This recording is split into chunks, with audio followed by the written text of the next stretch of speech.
Hey, this is Katerina, and I'm here with Tori. Hi again. She has been on the podcast before and will continue to be a regular because she's here almost every day. All the time. All the time. And we are working late tonight on this Monday. We took a little bit of extra time to get started in the morning and have just rolled into the evening working. But it's good work, and we got good food and a glass of good wine. My first glass since finding out that I was pregnant. So it's really good, really wonderful. And excuse any baby noises or cries of pain from me because my boobs hurt. I'm breastfeeding an infant, and it is the witching hour, which means she is just wanting to eat and eat and probably poop and poop. So who knows what kind of noises you'll get to hear if you keep listening. Isn't that appealing? Speaking of how wonderful it is to listen to us and the baby crying and pooping possibly, if you find you have the time and you like the podcast at all, please don't hesitate to leave a review, whether you're listening on podcasts or Spotify. Would love to have that on there. It can only help us. But thank you again to anyone who has sent a message about connecting with any of the podcasts. It just continues to be really cool to connect with people in that way. Oh, this baby's angry. So in classic A Curated Life fashion, I did not give Tori a giant heads up about what I wanted to talk about. I just read her some of the stuff. And told me I might cry. Yeah, I was like, bear with me, friends. I did say, I was like, I'm a little worried that I'm gonna make you cry. Yeah, yikes. In the wine, it really, like, it will helps. The wine help or hurt the situation? I'm not sure. But it is possible that I make Tori cry today. Sometimes these things We're really do happen. Always real on here. Yeah. I mean, this as is real as it gets. This is just raw. Like right outside the camera, there's a boob out, and the other one will come out at some point. So if you're watching on YouTube, then you really get to get the full picture. Right. So, but I'm trying to paint the picture for those who are listening. Yeah, haven't put on real clothes in days and days. I did wear leggings to the showing I did this weekend, and that's... Yes, you did do a showing. I did a showing this weekend. That is impressive. It is. It's been a week and a half. Yeah. It was a week and a day postpartum. Mm-hmm. But it was only 15 minutes from my house, and I was only 3 minutes late to the showing, which I was very impressed with. It's like getting used to leaving the house with a newborn. So getting into the topic, I guess now a few weeks ago, I pulled this book off my shelf called When Things Fall Apart by Pema Chodron. Chodron? I don't know how to say her last name, so apologies to the author. I'm not really familiar with her as a person, but a friend of mine had gifted the book to me, and it's called Heart, H-E-A-R-T, like your heart. Heart advice for difficult times. That when you were in labor and at the hospital, this was sitting on your nightstand, and I was gonna crawl into your bed for the 30 minutes that I had before your kids woke me, got up. Yup. And I was like, oh gosh, Kat's gonna make me read this after. Probably. I literally had that thought. You're not wrong. Yeah. I love that. So then when you pulled it down today, I was like, okay. Dang it. We are gonna have to investigate this book. Yes. Yeah. It's really good. And a very real, raw, to the core read. I believe the author wrote this after a very long spiritual personal journey. Her husband came home, her husband who she was very in love with, came home one day and said, I've had an affair and I'm leaving. I want a divorce. And she just like completely fell apart, was totally devastated, miserable. and went on this very long, probably lifelong journey. And the book is based on a lot of Buddhist principles. And even if you are not a Buddhist, which I'm not a Buddhist or any of that, but that doesn't mean that there's not a lot of wisdom there. And there have been a lot of people in our history who have dedicated a lot of time and wisdom and effort into honing these principles and sharing this wisdom and passing it on. And there's a lot of truth and power in understanding these things. So I was kind of mad at myself for not starting the book until a few weeks ago, because I had been having, I'll say I was having a hard time, like not a miserable time or an angry time or anything, but leading up to the birth, there's like so much unknown, especially with the specific situation. There's so much that's just a mystery going into it. And I definitely had to work really hard to make peace with the situation and also overcome a lot of fear that I felt in the beginning about what the future might hold. And it's hard for me to not be in control or not feel like I know exactly what's going to happen. Yeah. That's very much my personality. And so I was like a little annoyed with myself that it took me so long to pull this book off the shelf, because I was like, obviously I need to be reading something like this. So I haven't finished the book. When I do, I will certainly talk about it on here, or maybe even talk about more of it before I'm even at the end. But the first, I guess, like 8 chapters I finished. It was the week leading up to the actual birth when I started reading it, and it was immediately very powerful and spoke to me in a real way. And I feel like Tori will also understand the importance behind the words. Yes, I haven't read it yet, but I'm sure I will. I'm sure she'll be commanded to read it as part of her job, you know, because I think it's my responsibility to help her with things that have nothing to do with her work. That's just, I don't think that was in the job description. Self-improvement. No. It wasn't. This is what happens when your boss is a lunatic. I'm like, no, but I will help you. Yeah. You will set goals. I appreciate it most of the time. I'm probably like after the fact. Yeah, yeah. But day by day, she's like, I don't want to do that. Yeah. I don't want to tell you what I'm going to accomplish today. If I really want to hear what I really need to do, or the real thing, like, you're the person I call. But it takes a lot to get there. I will say, I will applaud Tori for the number of times that she does ask me my opinion, because it's not going to be the easy opinion to hear. Because I don't sugarcoat too much. Nope. Like, here's the hard truth. Here it is. Radical honesty. In love. I say it because I love you. So, to get on with that and maybe make you cry today, the book opens and the first chapter says, intimacy with fear. And the line at the top is, fear is a natural reaction to moving closer to the truth. And immediately I was like, oh, ouch. Yeah. So that's one sentence. Just one. Yeah. I was like, oh dear, underline that. Wrote it in my notebook. It's like, that's something, because you really feel that the vulnerability that comes with truth and honesty and embracing that in your life, and how we do become afraid. Yeah.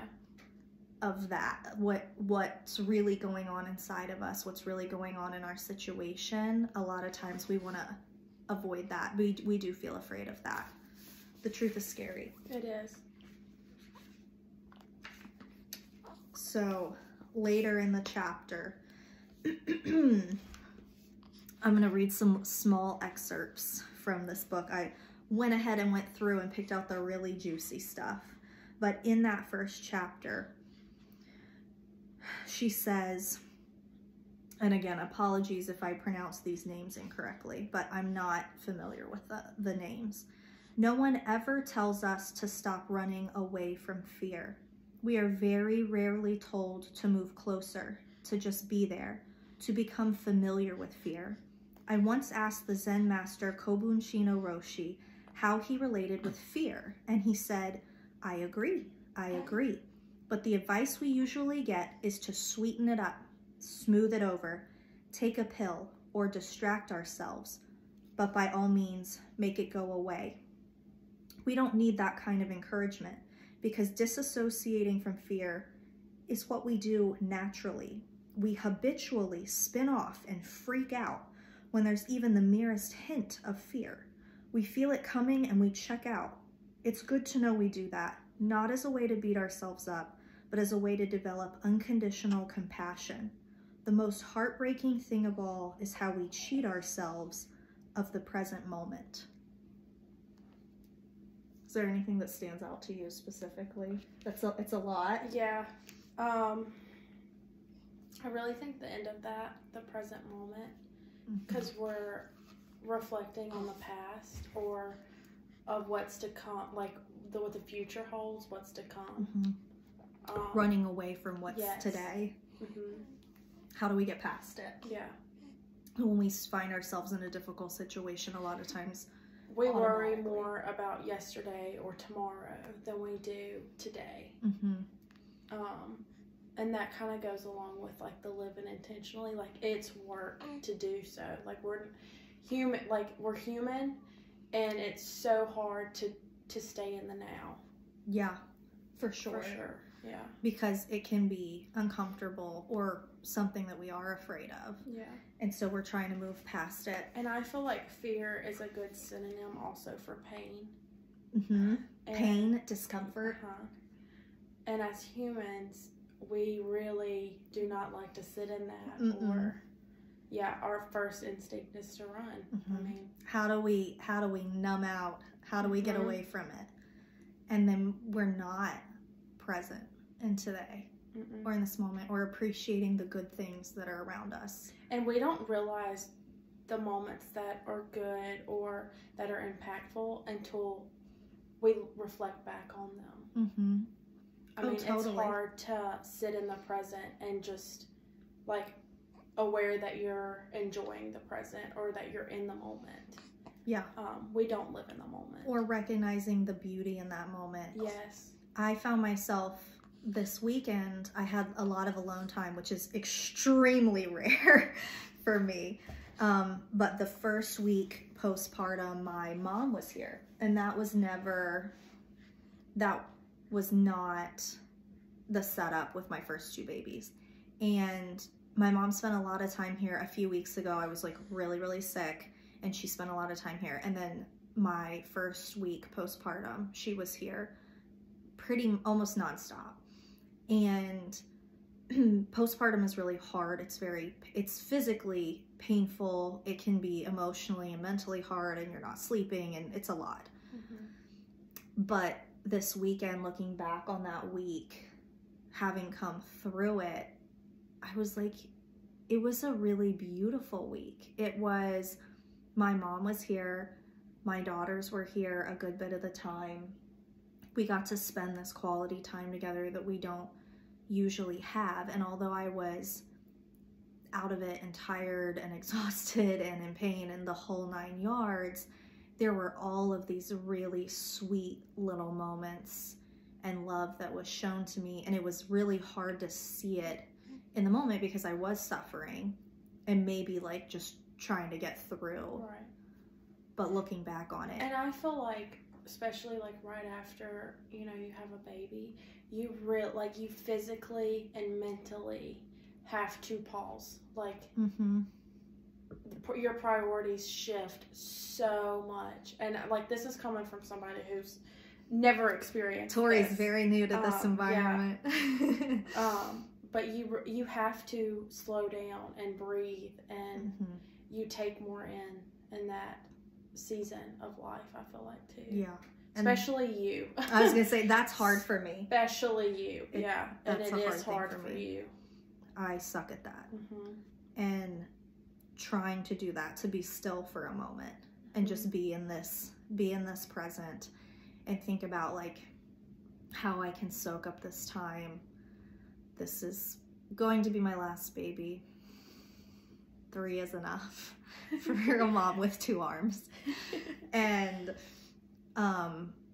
trying to continually to remind myself that this time is short, and it might be a scary time, it might be a challenging time, but there's all this beauty here and I'm never gonna get it back. And when it's gone forever. Right. That's been a journey I'm on.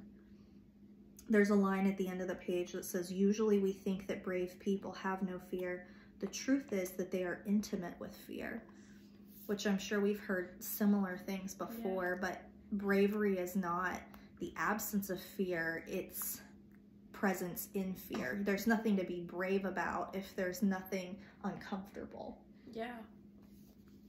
Like, being brave is like you're bearing it. Mm-hmm. You're facing it, you're living in it solidly and not running away from it. Yes, little. Okay, hold on. She looks really angry. Oh no. Okay. And this is the part where I start crying because this boob hurts so bad. Oh gosh. Oh. That's really nice. Oh, cheers. Yeah. Woo. Ouch. I did make Tori go get me some drugs before we started the podcast. All breastfeeding safe, certainly. But it's like, I'm gonna need some painkiller. Because, ouch. To get through it. Mm-hmm. Ooh. It's something. It's something, let me tell you. Thanks for bearing with us. So going forward a little bit, the book says things falling apart is a kind of testing and also a kind of healing. The healing comes from letting there be room for all of this to happen, room for grief, for relief, for misery, for joy. Letting there be room for not knowing is the most important thing of all. And that kind of plays on that. If you are running away from the present moment because of pain or discomfort or fear, you're also running away from all of the good things in that moment. Mm-hmm. Oh, girlfriend. And I feel like it's hard for us to feel multiple things at once. Because when, you know, like, when you're bleeding, like, that's the only thing that you can think about or that matters. There's nothing else. Yeah, exactly. It's like, I mean, it's like being in labor when you're in that kind of pain. I mean, I was laboring completely naked. The room was filled with nurses and midwife and whoever. And you don't care. Yeah. You don't see any, I mean, yeah, when there's pain or discomfort, it is so hard to see around it. Mm-hmm. And the only way to show up in that moment is to very intentionally be present there. Mm-hmm. In the beginning of chapter 3, it says, each day we're given many opportunities to open up or shut down. The most precious opportunity presents itself when we come to the place where we think we can't handle whatever is happening. It's too much. It's gone too far. We feel bad about ourselves. There's no way we can manipulate the situation to make ourselves come out looking good. No matter how hard we try, it just won't work. Basically, life has just nailed us.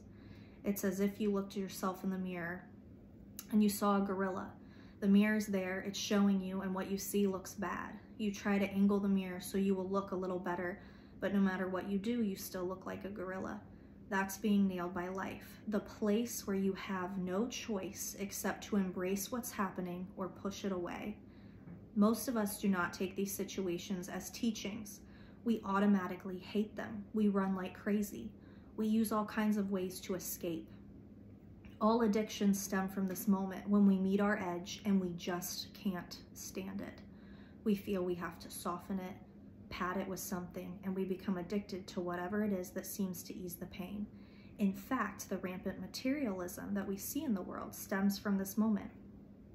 There are so many ways that have been dreamt up to entertain us away from the moment, soften its hard edge, deaden it so we don't have to feel the full impact of the pain that arises when we cannot manipulate the situation to make us come out looking fine. Whew. Yeah. Mm-hmm. Mm. That is heavy stuff. And I can't tell you, like, how many times I've said that line, like when things have gotten really bad, or, you know, like bad experience after bad experience, or horrible thing after horrible thing. Like the line where it's like, it's too much. Like the amount of times that I have said that. And I can't bear it anymore. Yeah. Yeah.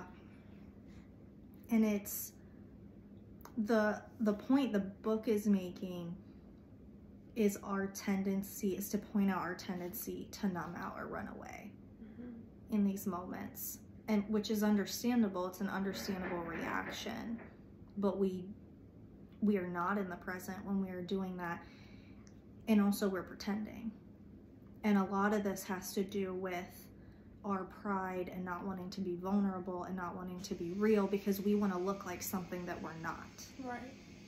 And I think that's something I've learned a lot about in the last couple years, is there's sometimes this face that we put on for the world and the story that we put on for the world that looks nothing like the reality of our situation or our life.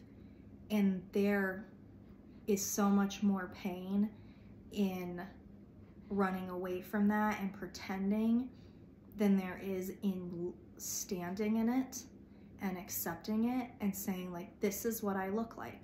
This is my life. This is what I'm dealing with. And that's okay. I'm not gonna pretend to be perfect. And if you judge me for whatever situation that I'm in or for the choices that I've made, that's on you. That's not on me. And I'm gonna do my best to find peace and contentment where I am, despite what you might think of where I'm at. But it's hard for the pride. It's hard for the ego. Because we care so much, so much about what it looks like looking in. Yeah. Or how that's playing in somebody else's mind, or what that looks like.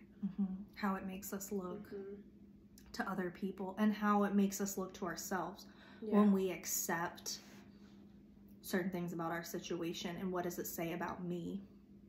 And I know I've had some real breakthrough moments in therapy with my really fantastic therapist, realizing the true motivation behind certain decisions that I've made, and the pain in that, the pain in standing in it,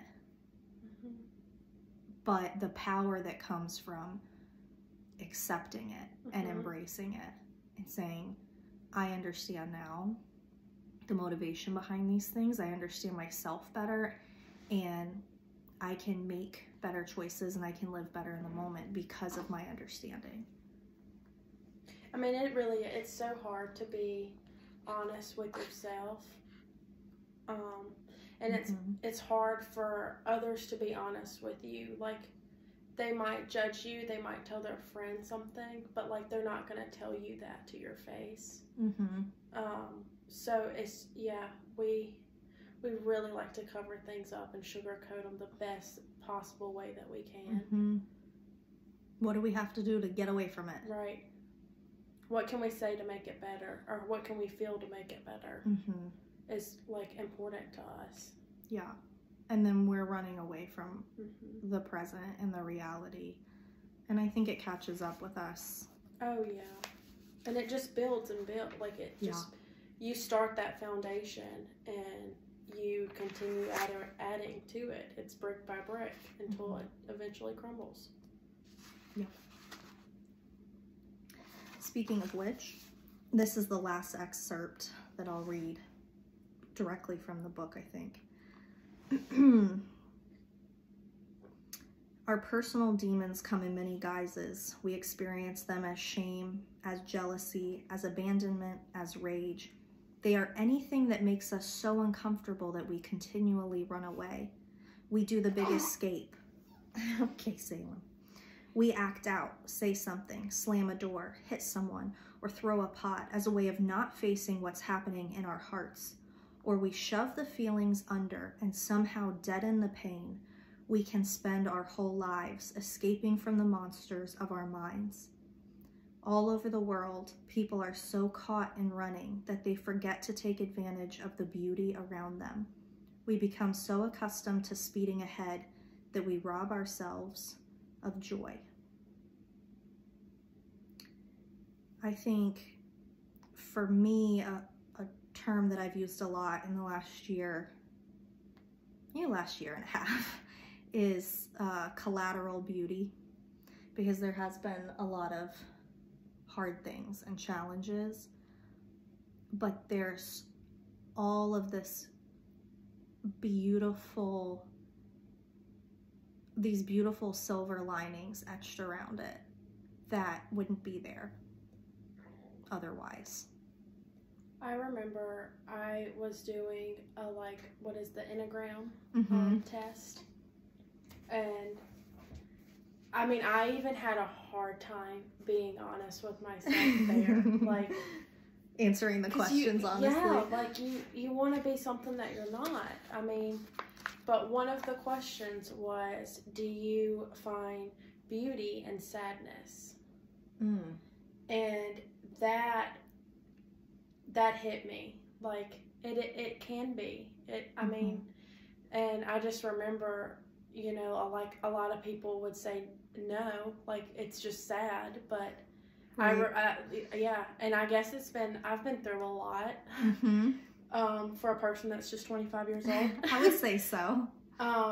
But there's a lot of parts in my life that was sad, but I could reminisce. Now in the moment, I couldn't tell you that none of it You're like, this is terrible. None of it was collateral beauty. Like, yeah, just make it stop. It hurts, But reflecting back, and when you had read that, like that was one of the first things that came to mind, was that question on my Enneagram test. I love that. And I love the Enneagram stuff. Yeah. I'm a type 8. No one is shocked. Right. I'm an individualist, whatever type that is. I'm like, yeah, of course. It's spot on and a little scary. It is. Yeah. And if you read through them, you'll be able to like pinpoint some of your friends or loved ones, and you're like, whoo, know who that is. Yeah. It's really great and eye-opening to understand yourself better. But you're right. A lot of times in the moment, it is like, how do I make this suck less?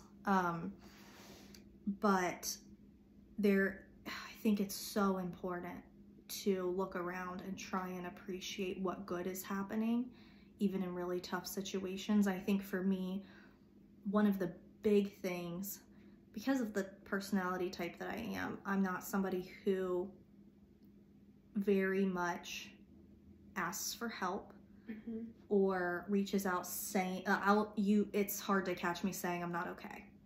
Yeah. It's hard for me to admit if I'm not okay. And when you're really good at it, everybody assumes that you are. Yes. When you are a really competent person and you handle your stuff, it's like that saying, it's like, just because they carry it well doesn't mean it's heavy. Right, exactly. So when you carry it well, it doesn't appear that you need help or that you need anybody.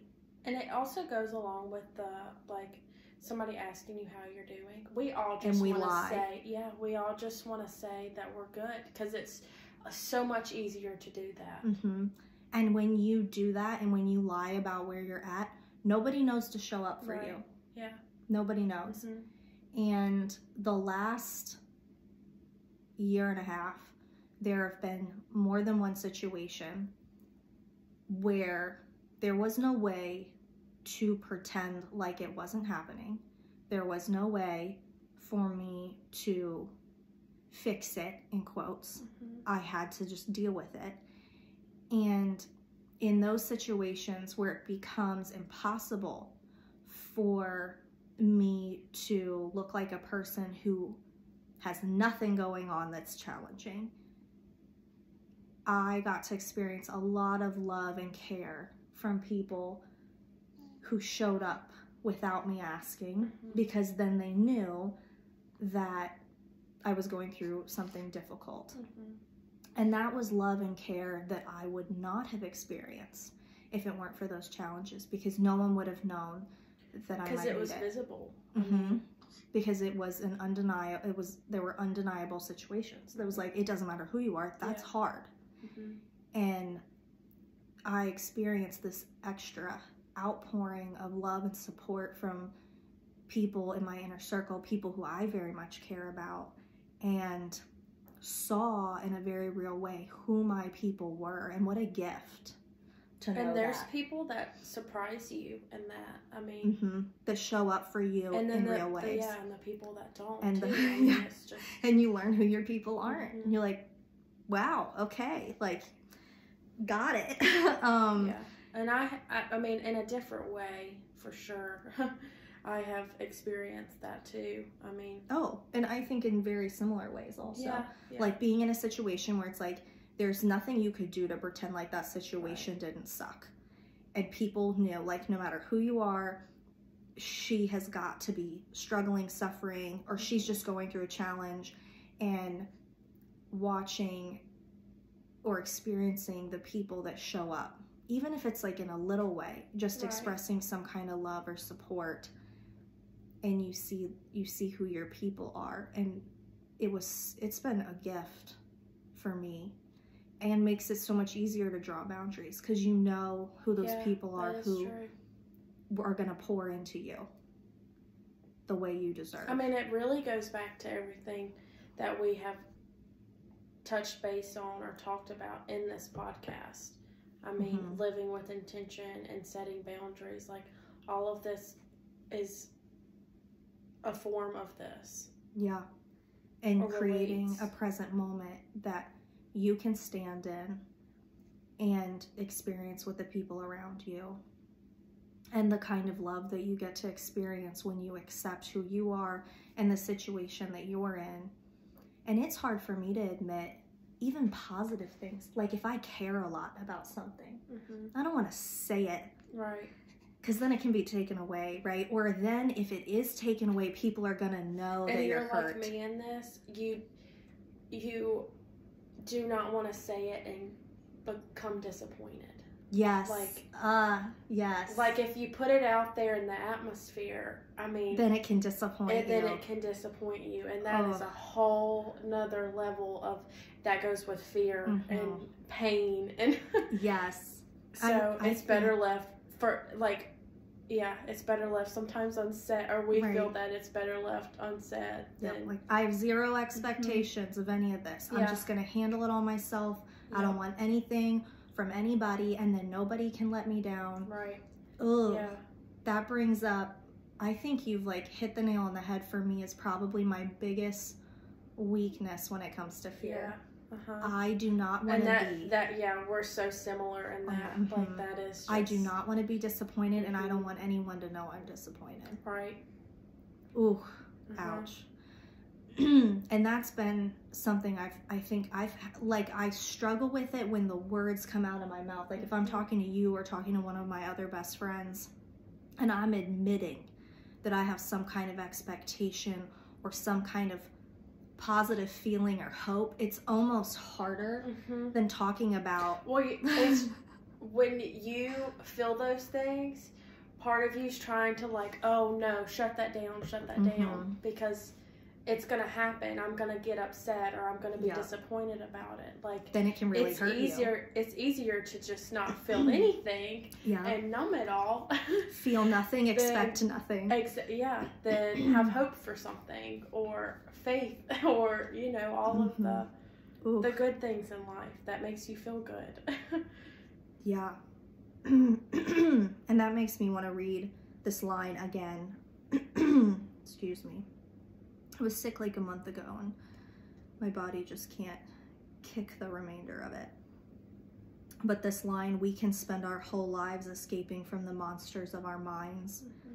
and how our fear of certain things can rule over everything that we do or say, and can stop us from saying and doing things or pursuing things that might be beautiful and wonderful in their own way, but we're so afraid of the consequences when it doesn't go well, and we don't want to stand in that, and we don't want to live in it. The monsters of our minds. I mean, that's our worst demons, right, are inside of us. And we're self-sabotaging, where we create self-fulfilling prophecies that are very negative. And also, again, sometimes we don't even pursue beautiful things for the fear of the disappointment. And I mean, that's really why it's like, that is the reason that it's called faith and hope. I mean, really. Which is such a powerful thing. Yeah. And maybe in some ways it can appear to serve us well. Like, probably one of the reasons why I did so well in my career as a loan officer and then a real estate agent is because it wasn't an option to fail, because I put it out there that I was doing it. Yeah. So I had to work as hard as it took to be successful. And it probably, like, a part of it was fear. A lot of it was motivated by my family and what I wanted to create for them. Yeah. And I'm very thankful for that. But I'm also thankful in a weird way for the hard things that have happened in the last couple years, and how in the ways that it's forced me to be real and vulnerable. And I couldn't have imagined being that way or embracing it like that. And part of it is because of the example of other really great women that were vulnerable with me, and the way that it made me feel and the way I reacted to it. And I had this really wonderful gut reaction to it. And I was like, wow, when she opened up to me and she was real to me, I didn't judge her, and I didn't think negatively about her or think like, how dumb is she to expect these things of life and let it deal her these cards. Instead, I respected her for her vulnerability and was able to relate to their situation and feel like, wow, that helped with my healing. And if I'm sharing with other women in a real way, maybe I can help with theirs. And if you're going to judge me for my journey, that says something about you, not about me. Right. And if you're going to pretend like you don't have shit, you're a liar. Yeah. Or I don't know who's running your life, because it doesn't happen. Or you like don't that. know, because or you're walking around with your eyes closed, probably. And that's fine, I guess, for you, if that's what you want. But if you're living in the moment. I mean, it's just like her truth, like, and this is just, her truth is helps you with your truth. Yeah, and seeing someone else stand in it makes you feel brave. You're inspired, yeah. Like, I can stand in mine without shame, without being crushed by the disappointment, and just experience it. This is what it is, and I'm in it, and that's fine. And I wish, I don't want to say I wish. I think going into the birth of Salem, obviously there's a lot of hormones at play. You're not sleeping super great and all this stuff. And definitely it became more and more of a struggle to sit in that and be present and not run away from the fear and the what ifs of like what was about to happen. And here I am in it, in the immediate postpartum, and it's fine. My boob hurts, but there's still fear, and there's still discomfort, right. And there's so much unknown. And if anything, like, even if I felt like I knew what was gonna happen or what was going on, I would know better now. Because I've been there before, where I thought I definitively knew things that were completely not the reality. And you also surprise yourself in the hard stuff. Like, even when you think you can't get over it or bear it, or like you have to tuck it, like there's moments in that darkness or hard place that you're in where you surprise yourself that you get through it, or Absolutely. that it's gonna be okay. And like that is the term of I'm okay, like I struggle with that the most. Like that is the rudest thing to me to say to me when I don't feel like I'm okay. You're fine. But I mean, it is the truth. I think I've told you before, what's her name? Something Jenkins, Tiffany Jenkins or something. She's a big personality. She's like a mom personality. I think that's her name. I wouldn't know. Yeah, it's not you. The algorithms wouldn't show that to you. But she's the silly mom personality, and she went through something. And I don't even know if she's come out and talked about it yet. I don't follow her that closely. But my mom sent me a video of hers where she was saying, like, everyone keeps commenting on my stuff and being like, you're not funny anymore and you're not posting the right content, blah, blah, blah. And she's like, I'm going through something and it's private and I will talk to you about it when I'm ready. And she said, I'm not good, but I'm gonna be. And when I watched the video and I heard that line, and it like still makes me want to cry, but like I think I started weeping actually, because I was like, I have felt that way. Yeah. Where it's like, and admitting it is so powerful, and was like really brave of her, because there are all these people there's watching. moments that like the two, like that I've looked at you, like little moments throughout this journey that you've been on, and like we've both looked at each other almost at the same time, and like we're like, okay, we're gonna be okay. It's gonna be okay. And that moment of knowing that there is good to come is it's so powerful. It really is. And it makes the present bearable. Like it's okay that things aren't good all the time. Yeah. Because there are good things. And it's like you can't have the shadows without the light.